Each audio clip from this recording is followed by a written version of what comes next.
Guys, আপনি কি জানেন যে আমি কতটা পরিমাণ ইন্টেলিজেন্ট?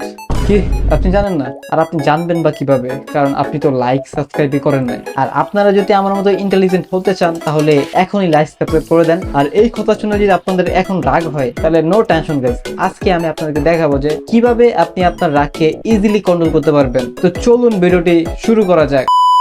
আপনি কি জানেন যে রেগে যাওয়ার পর যদি আপনি নিজেকে আয়নায় দেখেন তো আপনার রাগ শীঘ্রই কমে যায়?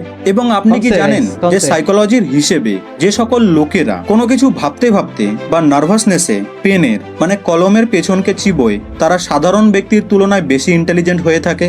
এবং আপনি কি জানেন যে মহিলারা তাদের সম্পূর্ণ জীবনের মধ্যে থেকে 2 বছর শুধুমাত্র এই জিনিসটিকেই ডিসাইড করতে লাগিয়ে দেয় যে আজ আমি কোন ড্রেসটিকে পরবো? কি? 2 বছর গাইস, 2 বছর 2 বছর লাগায় দেয় গাইস মাত্র। কোন আজ ড্রেস পরবো এটা 2 বছর লাগায় দেয় গাইস। ওমেন। আজ এই ভিডিওটির মাধ্যমে আপনি এমনই 10টি সাইকোলজিক্যাল ফ্যাক্টকে জানতে চলেছেন যেগুলিকে জানার পর আপনি অবাক হয়ে যাবেন।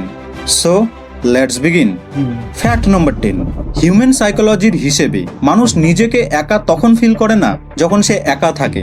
মানুষ একা তখন ফিল করে যখন লোকেরা তার কেয়ার করা বন্ধ করে দেয়। একাকী এটা এক্স্যাক্টলি গাইস, একেবারে রাইট গাইস। আমি এটা নিজে ফিল করছি, আপনারা ফিল করছেন কিনা আমি জানি না। আপনার তো অনেকে আছেন যারা ফিল করছেন, আমি নিজেও কিন্তু এটা ফিল করছি গাইস। আমি যেহেতু আমার আমার দিক থেকে এটা আমি বলতেছি, আমি কিন্তু এটা ফিল করছি। তো ভাব মানুষের ব্রেনের কার্যক্ষমতাকে প্রায় 25 থেকে 30% কম করে দেয়, অর্থাৎ আপনার মাইন্ড পাওয়ারকে কমিয়ে দেয়। একাকিত্ব ভাব একজন ব্যক্তিকে নষ্ট করে দেয়। দেখুন, আমি বলছি না আসলে যে একা থাকা খারাপ, আমি এটা বলছি না। না, কিন্তু একটি লিমিট পর্যন্তই। ইনফ্যাক্ট হ্যাঁ। একা থাকার সময়ই আপনার মাইন্ডে নতুন নতুন ক্রিয়েটিভ আইডিয়া আসে, লাইফের হ্যাঁ। বিভিন্ন কমপ্লেক্স কোয়েশ্চেনগুলির অ্যান্সারকে আপনি পান। কিন্তু এগুলি সবই একটি সার্টেন লেভেলেই হয়। আর এই সার্টেন লেভেলের পর একা থাকা আপনার মেন্টাল হেলথের জন্য একেবারেই ভালো নয়। ফ্যাক্ট নম্বর 9, যদি আপনি একজন স্টুডেন্ট হয়ে থাকেন তাহলে এই সাইকোলজিক্যাল ফ্যাক্টটি আপনার জন্য আমি বেশ student, গুরুত্বপূর্ণ guys। রয়েছে। আমার দরকার। মেডিটেশনের বেনিফিটগুলিকে তো আপনি অবশ্যই জানেন, তাই না? তো বাট গাইস, মেডিটেশন আমি এখন পর্যন্ত করিনি। আর মেডিটেশন কিভাবে করে এটা আমি জানি না। যদি আপনাদেরকে জানা থাকে কেউ তাহলে অবশ্যই আমার কমেন্টে জানাই দিবেন, আমি এটাকে অবশ্যই ট্রাই করতে যাচ্ছি। একটি সাইকোলজিক্যাল স্টাডি অনুযায়ী যদি আপনি পড়াশোনা করার আগে 5 থেকে 6 মিনিট মেডিটেশন করেন তো এই 5 থেকে 6 মিনিটের মেডিটেশন আপনার মেমোরি পাওয়ার এবং কনসেন্ট্রেশন পাওয়ারকে 18% বাড়িয়ে দেয়। একবার ভেবে দেখুন যে কেবলমাত্র 5 থেকে 6 মিনিটের মেডিটেশনই আপনার মেমোরি এবং ফোকাস পাওয়ারকে 18% বাড়িয়ে দেয়। তাই প্রতিদিন কমপক্ষে 10 মিনিট মেডিটেশন অবশ্যই করুন, এতে আপনার ওভারঅল হেলথ ইমপ্রুভ হতে শুরু করবে। এখন যদি মেডিটেশন করতে যাই মানুষ ভাববে আমার পাগল গাইস। মানুষ কেন ভাই, বাসায় বসে করুন, বাসায় বসে ঠিক আছে। বাসায় আম্মু আব্বু বলবে কি করতেছে, পাগল হয়েছে, কারণ তারা হচ্ছে আপনার পুরাতন জগতের লোক, বলতে পারেন এটা গাইস। মনে রাখবেন, হেলথ ইজ ওয়েলথ। ফ্যাক্ট নম্বর 8, আপনি কি জানেন যে সাইকোলজির হিসেবে ফ্রেন্ডশিপের মানে এ নয় যে যার সাথে আপনি আপনার বেশিরভাগ সময়কে স্পেন্ড করেছেন। ফ্রেন্ডশিপের আসল মানে হলো এই যে যার সাথে আপনি আপনার লাইফের সব থেকে বেস্ট টাইমকে স্পেন্ড করেছেন। ফ্রেন্ডশিপ মানে বন্ধুত্ব হলো এমন একমাত্র সম্পর্ক যেটাকে গড চুজ করে না, বন্ধুত্বকে চুজ করার অধিকার আমাদের রয়েছে। এই কারণের জন্যে কোয়ালিটি ফ্রেন্ডস তৈরি করুন, নাকি কোয়ান্টিটি ফ্রেন্ডস। এমন বন্ধু যে Quality কিনা guys। আপনাকে গাইড করে, আপনাকে Yes। ইন্সপায়ার করে। রাইট গাইস, আপনারা রাইট। আমি যেরকম আপনাদেরকে ইন্সপায়ার করতেছি এর কারণে আমাকে সাবস্ক্রাইব করে অবশ্যই বন্ধু বানায় রাখেন, তাহলে কাজে লাগবে গাইস। তো এটাই হচ্ছে আজ সে বলতেছে, এটাই মাথায় রাখেন এটা গাইস। আপনার লাইফের প্রবলেমগুলিতে আপনার পাশে থাকে, যে সব সময় আপনার ভালো চায়, এই সকল বন্ধুদের সান্নিধ্যেই থাকুন। না গাইস, এই এই কথাটা একেবারে ভুল বলছে। ঠিক আছে, সব ফ্রেন্ড ভালো চায়, ঠিক আছে গাইস। মানে ফ্রেন্ড, কিছু কিছু ফ্রেন্ড আছে যে কিভাবে আপনার, কিছু কিছু বলতে আপনার সবাই এরকম কিছু ফ্রেন্ড আছে যে আপনার কিভাবে ওরে মানে জ্বালাতন করা যায়, মানে ফাঁসানো যায়, এরকম কিছু নিয়ে চিন্তা ভাবনা থাকি গাইস। এটা থাকি গাইস। ফ্যাক্ট নম্বর 7, আপনি কি জানেন যে যে ব্যক্তির উপস্থিতির কারণে আপনি নিজেকে হ্যাপি ফিল করেন এবং যে ব্যক্তির অনুপস্থিতিতে আপনি নিজেকে স্যাড ফিল করেন, এই ধরনের ব্যক্তি আসলে আপনার উইকনেস হয়ে থাকে। আপনার প্যারেন্টসকে বাদ দিয়ে যে ব্যক্তির উপস্থিতির কারণে আপনি নিজেকে হ্যাপি ফিল করেন সেই ব্যক্তি আনফরচুনেটলি যদি আপনার জীবন থেকে চলে যায় তো এই সিচুয়েশনে তো আপনি ডিপ্রেসড হয়ে যাবেন, তাই না? তো এই ফ্যাক্টটি থেকে আপনি এটা শিখতে পারেন যে কোনো ব্যক্তিকেই এতটা ইম্পর্টেন্স দেওয়া উচিত নয়, কোনো ব্যক্তির উপরে অতটা ডিপেন্ডেন্ট হওয়া উচিত নয় যে তার অ্যাবসেন্সে আপনি ডিসঅ্যাপয়েন্টেড হয়ে যান, আপনাকে নিজের লাইফকে মিনিংলেস বলে মনে হয়। কোনো ব্যক্তিকেই অতটা গুরুত্ব দেওয়া উচিত নয় যে এক সময় এসে সেই আপনার উইকনেস হয়ে যায়। এই জন্যই আচার্য চাণক্য বলেছিলেন যে নিজের উইকনেসের ব্যাপারে কাউকে কোনোদিন বলবেন না এবং কারো কাছ থেকে বেশি এক্সপেকটেশনও রাখবেন না, কারণ যেখানে এক্সপেকটেশন রয়েছে সেখানে দুঃখও থাকা স্বাভাবিক।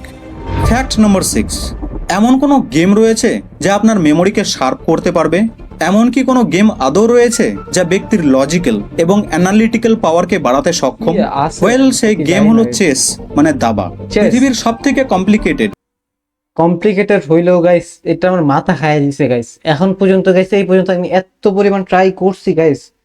মোবাইলে খেলতে পারি, কারণ মোবাইলে আপনার ওই যে ইয়া থাকে না যে আপনার সামনে কোন জায়গায় কি দিতে পারবো, এইটাই দেখা দিয়ে খেলতে পারি গাইস। কিন্তু কি কোন গুটিটা কোন জায়গায় যায় গাইস, এইটা সম্পর্কে আমার 0% আইডিয়া আছে জাস্ট, এটাই বলতে পারি গাইস। আমার এই চেস সম্পর্কে কোনো আইডিয়াই নাই। অনেকবার ট্রাই করছি শেখার, অনেকের কাছ থেকে ট্রাই করছি, বাট কোনো লাভ হয় নাই, কোনো লাভ নাই। জাস্ট ফোনের ভিতরে মানে উল্টাপাল্টা ডান দিয়া এবং টাফ গেমগুলির মধ্যে থেকে একটি। চেস খেলার ফলে আপনার ব্রেন শার্প হয়। চেস আপনার লজিক্যাল এবং প্রবলেম সলভিং এবিলিটিকে বাড়িয়ে দেয়। আর মজাদার কথা কি জানেন যে দাবার আবিষ্কার ভারতেই হয়েছিল। তো বন্ধু, আপনিও কি চেস খেলতে পারেন? নিচে কমেন্ট বক্সে আমাকে অবশ্যই জানাবেন। আর যারা খেলতে পারেন না তাদের উদ্দেশ্যে বলি যে আপনি অবশ্যই এই গেমটিকে শিখে রাখুন। এই গেম আপনার ব্রেনকে অনেকটা শার্প করে তুলবে। ফ্যাক্ট নম্বর 5, জিপিএস অর্থাৎ গ্রামার পেডেন্ট্রি সিনড্রোম হলো একটি সাইকোলজিক্যাল অসুখ। আসলে এই সিনড্রোমে আক্রান্ত ব্যক্তি সবসময় অন্যের গ্রামার মিস্টেক্সকে ধরতে থাকে। হ্যাঁ, যদি কোনো ব্যক্তি কথা বলে আর এই সিনড্রোমে আক্রান্ত ব্যক্তি যদি তার পাশে থেকে থাকে তো সেই ব্যক্তি দ্বিতীয় ব্যক্তির গ্রামার মিস্টেক্সগুলিকে ধরতে থাকে এবং শব্দকে সঠিকভাবে প্রোনাউন্স করতে বলে। অ্যাকচুয়ালি এগুলি কিন্তু সেই ব্যক্তি ইচ্ছে করে না, বরং এটা তার একটি হ্যাবিট হয়ে গেছে, যার কারণে সে অন্যের গ্রামার মিস্টেক্সগুলিকে ধরতে থাকে। That's amazing. ফ্যাক্ট নম্বর, এটা গাইস রাইট, এটা এক্স্যাক্টলি রাইট। মানে আমি ওই দিনকে মানে গেম খেলতেছিলাম, আমার ইংলিশটা একটু কাঁচা আছে, মানে গ্রামাটিক্যাল কাঁচা আছে, একটু না অনেকই কাঁচা আছে গাইস। তো আমি ওই দিনকে হচ্ছে গেম খেলতেছিলাম, তো গেমের ভিতরে হচ্ছে আপনার শুধু মেসেজ সিস্টেম আছে। যারা হচ্ছে রোবলক্স খেলেন তারা আসলে জানতে পারবেন যে সব আসলে এটা আপনার ভয়েস সিস্টেম নাই, এটা হচ্ছে আপনার ইংলিশে কথা বলতে হয়। অনেকে মানে যে যার ভাষায় কথা বলতে পারে, সমস্যা না, বাট ইংলিশটা হচ্ছে বেশি ইউজ করা হয়। তো ওই দিনকার হচ্ছে আমি হচ্ছে আপনার একটা কথা বলছিলাম ইংলিশে, বাট একটা মানে একজন আইসা বললে যে ইয়োর গ্রামাটিক্যাল রং, মানে এরকম আমার এনে খালি বারবার মানে ইয়া করতেছে যে আপনার কি ছড়ায় এরকম কিছু একটা করতেছে আমার নিয়ে। বাট এটা আসলে আমার কাছে অনেক খারাপ লাগছে, তারপর আমি গেম ডিলিট করে দিছি, মানে বাদ দেই নাই গাইস, ওইখান থেকে সার্ভার চেঞ্জ করা হয়েছে। তো এটাই মানে এরকম, তাহলে ওই যে বলছে আমার সাথে ওনার মধ্যে এরকম একটা সমস্যা আছে তাইলে। নম্বর 4, এই ফ্যাক্টটি বেশ ইন্টারেস্টিং রয়েছে। লোকেরা আপনার ব্যাপারে বা আপনার নামে শোনা ভালো কথাগুলিকে লোকেদের মুখে শোনার পরেও তারা আপনার কাছে এসে সেই নিউজটিকে কনফার্ম করে, সেটিকে ভেরিফাই করে। কিন্তু লোকেরা যখন আপনার ব্যাপারে কোনো খারাপ কথা শোনে তখন তারা সেই নিউজটিকে কনফার্ম না করে, ভেরিফাই না করেই ইনস্ট্যান্টলি বিলিভ করে নেয়। এটা এক্স্যাক্টলি রাইট, একেবারে রাইট, অ্যাকুরেট। এটা আমি বিলিভ করি, মানে এটাও আমার সাথে ঘটছে গাইস। মানে গাইস ইয়া না কইরাই শুধু গাইস, এটা কি বলবো গাইস। অর্থাৎ যদি আপনার কোনো বন্ধু বা রিলেটিভ আপনার ব্যাপারে কোনো ভালো কথা বা কোনো ভালো খবর শুনতে পায় তো তারা আপনার কাছে বা অন্য কারো কাছে কনফার্ম করবে যে এই খবরটি সত্য কি না।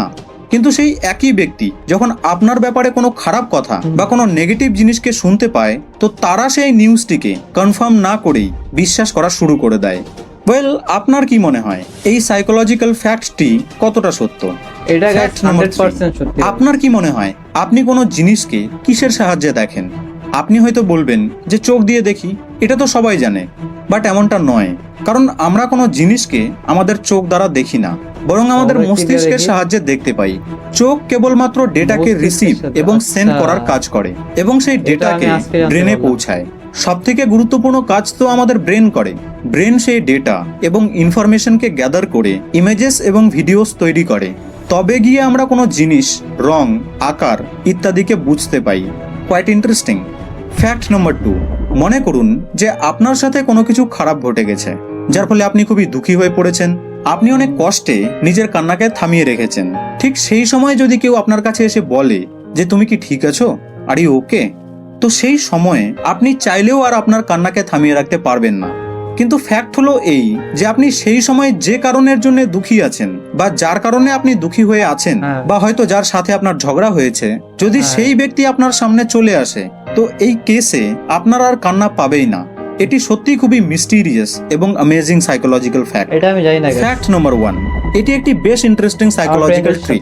যদি আপনার আশেপাশে কোনো ছোট শিশু থেকে থাকে যে কিনা খুবই কান্না করছে, আর আপনি তার কান্নাকে থামাতে চান, কিন্তু আপনি কোনো মতেই তার কান্নাকে থামাতে পারছেন না, তাহলে আপনি এই সাইকোলজিক্যাল ট্রিকটিকে ইউজ করতে পারেন। যখন সেই শিশুটি কান্না করবে, তো সেই সময় আপনি তার সামনে তার থেকেও জোরে জোরে কান্না করা শুরু করুন। আপনি মিছে তার সামনে তার থেকেও জোরে জোরে ক্রাই করা শুরু করে দিন। না গাইস, এটা একেবারে রং গাইস, এটা রং। মানে হচ্ছে আমার ছোট ভাই আছে গাইস, ছোট ভাই যখন কাঁদে যখন মানে কেঁদে দেয় এটা বলতে পারেন। তো আমার ছোট ভাই যখন কাঁদে তখন হচ্ছে আপনার আমি যদি ওর ইশারায় মানে ওটাকে আমিও কাঁদি, তাহলে আরো বেশি খেপে উঠে গাইস। আমি গাইস এটা একেবারে রং গাইস। অন্য বাচ্চাদের ক্ষেত্রে কি আমি জানি না, কিন্তু আমার ছোট ভাই এইভাবে আমি ছেতাই বেশি খাই। আপনি কান্না করার নাটক করুন, এতে সেই শিশুটি যে কিনা কান্না করছিল সে কনফিউজ হয়ে যাবে এবং সে নিজেই চুপ হয়ে যাবে। অ্যামেজিং, তাই না? তো গাইস, এটাই ছিল আজকে আমাদের ভিডিওটি কেমন লাগছে অবশ্যই কমেন্টসে জানাবেন। দেখা হবে অন্য কোনো নতুন ভিডিওতে, তখন ভালো থাকবেন, সুস্থ থাকবেন, এন্ড পিস আউট।